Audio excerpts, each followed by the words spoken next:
बढ़ रही है, इस बात को लेकर काफ़ी संशय हो रहा है। दोस्तों, एकादशी का पर्व जो है वो 2 दिनों का है। ऐसे में बहुत सारी दुविधा है कि हमें एकादशी का व्रत किस दिन रखना चाहिए।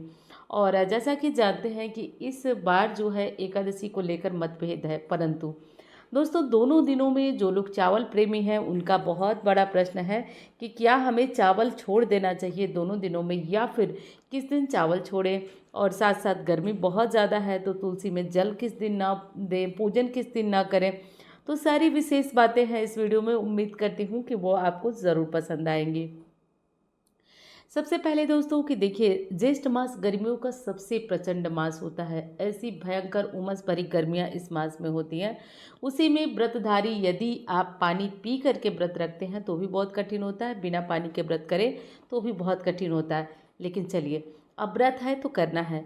एकादशी का व्रत बहुत ज़्यादा विशेष होता है दोस्तों। कलयुग में कहा गया है कि एकमात्र एकादशी व्रत ऐसा है जो आपको जीते जी इसके लाभ देने वाला है। और मरने के बाद भी कहा जाता है कि एकादशी व्रत अगर व्यक्ति करके रखता है तो उसके पुण्य उसको मृत्यु के बाद भी प्राप्त होते हैं। तो इतना महत्वपूर्ण है एकादशी व्रत। अब चलिए जान लेते हैं कि हमें एकादशी का जो प्रमुख व्रत है वो किस दिन रखना है और क्यों जाकर के इस चीज़ में मतभेद है। तो सबसे पहले तो हम जान लेते हैं एकादशी कब शुरू हो रही है, क्योंकि किसी चीज़ को जानने के लिए जब तक हम उसके तह तक नहीं पहुँचे तब तक नहीं समझ पाएंगे। तो अपरा एकादशी का प्रारंभ 2 जून को 2024 को सुबह 5:04 पर हो रहा है दोस्तों। और 3 जून को जो है समाप्ति का टाइम है 3 जून को रात को 2:41 पर।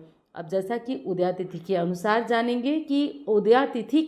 जानेंगे कि एकादशी का व्रत जो है वो किस दिन रखा जाएगा। अब इतना तो अंदाज़ा आपको भी है कि उदयातिथि के अनुसार 2 जून को एकादशी का व्रत किया जाएगा। कुछ लोगों के अनुसार ये व्यंजला महाद्वादशी है 3 जून को, परंतु ऐसा नहीं है दोस्तों, क्योंकि हमें जो है ब्रह्म मुहूर्त में भी 3 तारीख को एकादशी नहीं मिल रही है।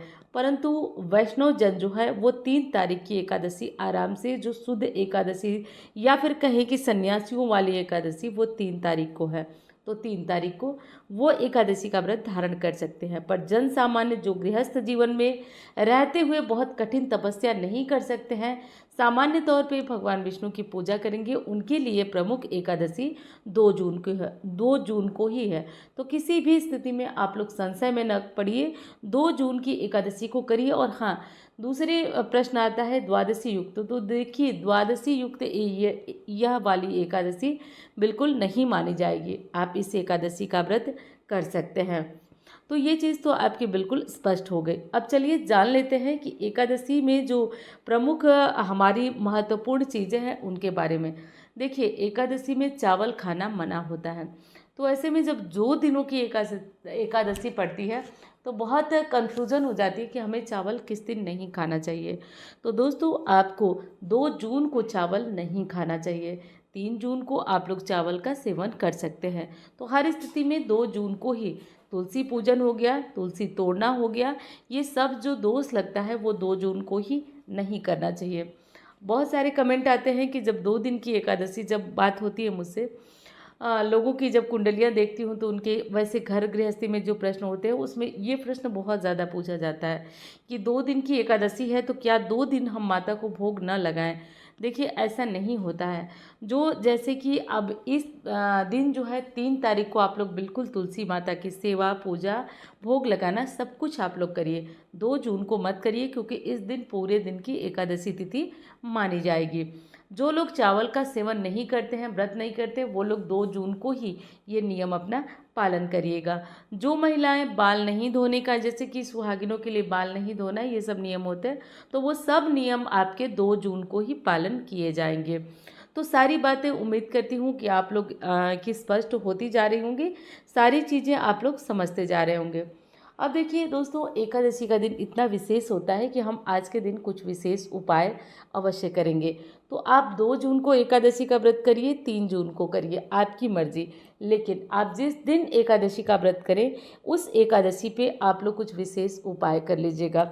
वैसे एक चीज़ बता दूं दोस्तों कि इस बार 2 जून को जो है आयुष्मान योग का भी निर्माण हो रहा है, तो विशेष हो जा रही है और यह एकादशी।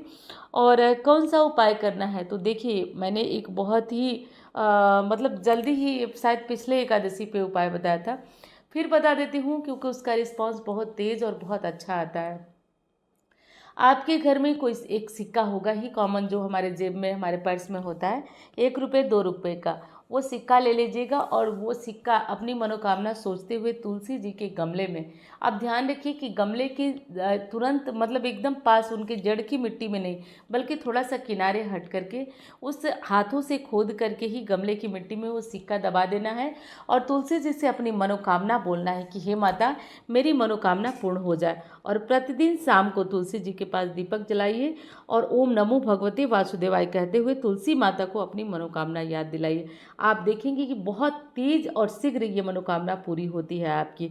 और जब आपकी मनोकामना पूरी हो जाए तो वो सिक्का निकालें और उस सिक्के में कुछ और पैसा मिलाएं और प्रसाद ले आकर तुलसी माता को चढ़ाएं। तो ये बहुत ही सामान्य है। अब आप लोगों के लिए ये उपाय जो है थोड़ा सा नया लग रहा होगा, लेकिन हमारे यहाँ ये बहुत पुराना उपाय है और लोग इसको अक्सर करते हैं। यहाँ तक कि महिलाएं जो है पीरियड्स वगैरह नहीं आने के लिए, जैसे कोई पूजा पाठ है और उनको लग रहा है कि नहीं ये पूजा हमारा ख़राब हो जाएगा, पीरियड्स का टाइम आ रहा है, तो उसके लिए भी ये उपाय किया जाता है कि पीरियड जो है इतने दिन रुक जाए, हमारी पूजा पूर्ण हो जाए। तो ये भी उपाय आप लोग ट्राई करके देख सकते हैं। कभी भी ट्राई नहीं करना है, मैंने तो जितने लोगों को बताया है 100% ये चीज़ें खरी उतरती हैं। आप लोगों का अगर किसी भी तरह से दुविधा लग रहा है तो मत करें, लेकिन मेरे अनुसार बहुत ही अच्छा ये उपाय है और मतलब माता तुलसी बहुत शीघ्र हमारी मनोकामना सुनती हैं। तो जो भी मनोकामना है, थोड़ी बड़ी मनोकामना है तो टाइम लंबा लगेगा, छोटा है तो जल्दी पूरा हो जाए, क्योंकि जानते हैं थोड़ा सा ज़्यादा बड़ी चीज़ें होती हैं तो हमें प्रयास भी बड़ा करना होता है। तो ये छोटा सा उपाय है, आप लोग कर लीजिएगा। एकादशी व्रत में क्या खाना चाहिए और क्या नहीं खाना चाहिए, क्या क्या नियम है, सबके लिए मैंने जो है वीडियो डाल रखा है, एक बार चेक कर लीजिएगा। अब बात कर लेती हूँ पारण का। तो दोस्तों पारण 3 जून को सुबह 8:05 से शुरू होकर के